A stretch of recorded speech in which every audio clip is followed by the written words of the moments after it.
Quero começar dizendo que não acredito em coisas paranormais. Eu me considero um materialista e não acredito em vida após a morte, nem em assombrações, nem em nada. Portanto, seja o que for que vi, acredito que é, ou melhor, que seria, explicável, se o fenômeno pudesse ter sido estudado.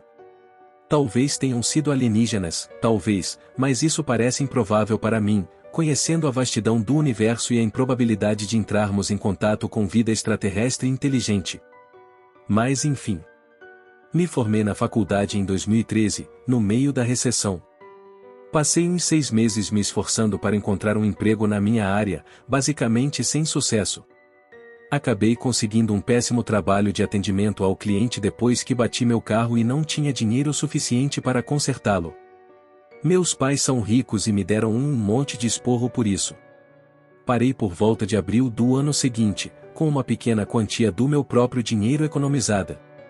Então lá estava eu, terminando um ano fora da faculdade, fazendo pagamentos mínimos de empréstimos estudantis, com os pais cansados de eu morar na casa deles, e me sentindo muito enojado comigo mesmo. Decidi fazer uma viagem pelo país. Em maior parte era eu fugindo dos meus problemas e sem absolutamente nenhum plano sobre o que fazer depois que terminasse. Acho que queria ver se conseguiria sobreviver sem a rede de segurança que tive durante a maior parte da minha vida. Peguei uma quantidade mínima de roupas, coloquei em uma mochila, roubei a câmera da Hasselblad do meu pai para levar comigo e deixei meu celular lá com um bilhete, dizendo que eu ia sair por algumas semanas. Isso eventualmente se transformou em meses, mas enfim. Desculpe, agora estou percebendo que deveria ter escrito tudo isso primeiro. Por uma questão de tempo, não vou falar sobre as coisas em que me meti no período entre o momento em que saí e o momento em que me deparei com o assunto dessa postagem. Mas uma visão geral do que aconteceu foi que deixei a casa dos meus pais no sul de Ohio e fui para o sul e para o leste. Dirigi ao longo do Atlântico até perto de Jacksonville. Comecei a ir para o oeste e ligeiramente para norte depois disso. Gastei meu dinheiro depois do primeiro mês e acabei aceitando uns bicos em cidades pequenas. Muitas histórias interessantes aqui, mas é tudo irrelevante. De qualquer forma, agora é agosto. Eu serpenteei pelas estradas vicinais do oeste do Colorado e leste de Utah. Acredito que a última cidade que visitei foi Wrangley. Eram cerca de 9 horas da noite, e eu estava procurando um lugar que fosse do escritório de gestão de terras, público, onde pudesse estacionar e dormir durante a noite. Encontrei uma estrada de terra e imaginei que, mesmo que esta não seja uma terra do escritório de gestão de terras, provavelmente ninguém vai me encontrar se eu dirigir por ela por uns 10 minutos e depois parar. Agora, são talvez 10 ou 11 horas. Li por cerca de 1 hora, e depois, comecei a ouvir um zumbido. Achei que poderia ser um helicóptero, um caminhão ou algo assim. Começou a ficar mais alto e fiquei preocupado que fosse um policial ou o dono do terreno, ou alguém que gritasse comigo. Na verdade, não parecia um motor, era mais parecido com um zumbido elétrico de uma subestação de energia ou algo assim. Ele também ficava cada vez mais alto. Então, eventualmente, saí do carro para tentar descobrir o que está acontecendo. Fora do meu carro, o ruído não parece tão uniforme quanto dentro do meu carro, e parecia ondulante. Foi muito profundo, como um estrondo, mas também soou vocal. Um pouco como o canto de uma baleia, talvez? Então comecei a me mover na direção de onde vinha. Eventualmente, cheguei a uma clareira que ficava a uns 3 ou 4 minutos de caminhada do meu carro, e lá havia uma bolha, flutuando. Estava a cerca de 1,5 metros do chão, e flutuando lá.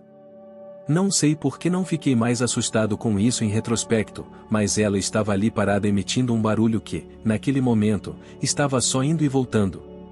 Eu podia sentir a vibração em meu estômago. Foi um pouco parecido com receber uma massagem de corpo inteiro. Mas a bolha, que era aproximadamente esférica, basicamente não teve nenhuma reação à minha presença ali. Eu cheguei mais perto, e ela não teve nenhuma reação real. Neste ponto, estou completamente perplexo, mas, novamente, totalmente em paz. Não faço ideia do porquê. Eu devo ter ficado ali olhando por 10 minutos antes de pensar, preciso pegar minha câmera. Então corro de volta para o carro, abro a porta traseira e procuro na minha bolsa a câmera do meu pai. Pego ela e um rolo de filme Portra 800, que eu já havia enrolado em um filme de fotos que tirei à noite durante minhas viagens nos últimos meses. Eu tinha uns 4 espaços no rolo quando o agarrei. Então, depois de mais alguns minutos, volto para a clareira, e a bolha ainda está lá, ainda zumbindo, mas noto que parece maior. Essa coisa se parecia muito com aquelas esferas flutuantes de ray tracing que os jogos usam para mostrar reflexões avançadas. Mas aquilo não era reflexivo. Tinha uma textura um pouco parecida com couro. De qualquer forma, é nessa hora que percebo que não tenho um tripé e que está muito escuro para segurar esta câmera com as mãos. Meu palpite, com a lua semicheia, é que preciso de um tempo de exposição de 2 segundos para conseguir algo onde possa distinguir qualquer detalhe. Então decido voltar para a linha das árvores para colocar a câmera entre o tronco e o galho de uma árvore onde ela possa ficar razoavelmente estável, e desperdiçar uma foto, com a ideia de que pelo menos essa foto sairá se nenhuma das outras sair. O problema de tirar a foto aqui é que ela está bem longe daquilo, então mesmo que saísse, ficaria bem pequeno no enquadramento. Então, depois dessa foto, decido me aproximar da câmera para tentar conseguir algo melhor. Ao me aproximar, percebi que a bolha está definitivamente maior do que era antes. O zumbido parou de ficar mais alto e parecia constante. Eu estava a cerca de 2 metros da coisa neste momento. Então é aqui que eu tiro a segunda foto. Segurando com minha mão, então faço o meu melhor para ficar o mais imóvel possível e fazer uma exposição de meio segundo. Quando clico no obturador deste aqui, a bolha se enfia para dentro. Como se seu diâmetro diminuísse em 1/3. Isso me assustou e tropecei para trás, caindo de bunda e deixando cair a câmera. Pela primeira vez, acho que a realidade da insanidade de tudo isso me atingiu. Ela também soltou um ruído mais agudo e curto que quase soou como um grito. Peguei a câmera que pousou perto dos meus pés e comecei a me mover lentamente de volta em direção à linha das árvores. Fiquei ali sentado olhando para a coisa por provavelmente mais 30 minutos, apenas observando. A bolha voltou aproximadamente ao seu diâmetro anterior, e também notei que ela parecia aumentar e diminuir com o tempo, não muito, mas o suficiente para ser perceptível se você estivesse olhando bem para ela. Resolvi tentar me aproximar da coisa novamente, e a bolha também era um pouco menor que a maior que já vi. Quando me aproximei, pareceu ficar um pouco maior. Agora, em retrospecto, isso provavelmente foi idiota, mas decidi estender a mão e tocar nela. Acabou não tendo nenhuma repercussão real, mas eu não tinha ideia do que iria acontecer. De qualquer forma, estou a um braço de distância dessa coisa. E eu meio que cutuco com meu dedo indicador. Não como uma cutucada em que você realmente tenta cutucar alguma coisa, mas mais como se eu sentisse suavemente com a ponta do dedo indicador. Estava quente ao toque, e parecia pele. Não pele humana, mais parecida com a sensação que imagino a pele de um elefante ou de um rinoceronte. Muito resistente, muito quente. Basicamente, não houve reação quando eu toquei nele, então coloquei toda a palma da mão sobre ela. Através da palma da minha mão eu realmente pude sentir essas vibrações daquilo. Foi incrivelmente calmante. Foi então que percebi que havia outra, uma segunda bolha um pouco menor, a cerca de 1,5 metros da primeira.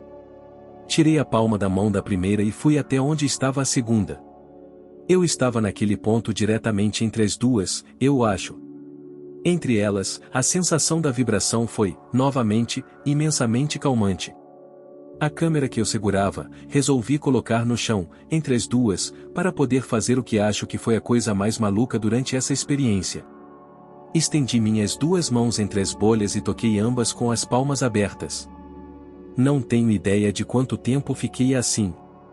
Pode ter durado apenas 10 minutos, ou até 2 horas. Eventualmente, eu me recuperei e peguei minha câmera novamente. Decidi me afastar das bolhas e tentar outra foto. Acionei a obturador e me preparei para ver que tipo de reação ela causaria. Quando disparei desta vez, não houve nenhum grito e as bolhas não se contraíram como da primeira vez, pelo menos não no início. O que aconteceu foi que houve um som mais alto. O ar começou a soprar na direção das bolhas, e várias outras apareceram, e cresceram bastante até que todos se juntaram em uma única bolha de diâmetro muito maior do que antes. Era tão grande que se estendia até o chão neste ponto. Era tão alta quanto algumas das árvores ao redor. Mas depois encolheu rapidamente, dividindo-se novamente em várias bolhas. Então todas as bolhas, exceto a original, desapareceram e a original foi a última sobrando, e foi diminuindo rapidamente de diâmetro. Fui preparar a última cena rapidamente, mas antes que pudesse, a bolha original desapareceu completamente. Fui até onde estavam as bolhas para ver se havia algum rastro no chão, mas não havia nada, o que é a parte mais estranha, eu acho. Eu vi essa coisa cruzar o chão e não havia nenhum vestígio dela. Nem uma folha de grama fora do lugar. Fiquei lá por talvez mais 30 minutos para ver se voltava, mas não tive essa sorte. Quando voltei para o carro, tranquei as portas e tentei dormir por talvez 1 hora, antes de desistir e começar a caminhar de volta ao local onde tudo aconteceu. Notei que o céu estava ficando mais claro e parecia que o amanhecer estava próximo, o que me pareceu muito estranho, porque não pensei que tivesse passado tanto tempo. Na clareira ainda não havia nada. Parecia completamente normal. Fui até o centro, onde acho que ela estava da última vez, e simplesmente me deitei. Dormi um pouco, talvez 1 ou 2 horas. Quando acordei, havia uma vista muito bonita de um vale que a clareira meio que tampava. Decidi usar o último quadro do filme para isso. Quando voltei para meu carro e liguei o rádio, ouvi que eram cerca de 5:30. Daí voltei para uma estrada principal e consegui parar em uma cidade pequena, não me lembro qual, para abastecer e comer um pouco. Percebi que o relógio do meu carro não correspondia ao relógio do posto de gasolina. Tava errado por umas 3 horas. Doideira. A última coisa sobre essa história é que meu filme, e não estou falando apenas sobre o rolo que eu tinha na câmera naquela noite comigo, mas também todos os que estavam no meu carro, sofreram danos extremos de radiação. O efeito foi muito semelhante ao que acontece quando você deixa o filme em um carro quente, ou o passa muitas vezes pelo raio-x de um aeroporto.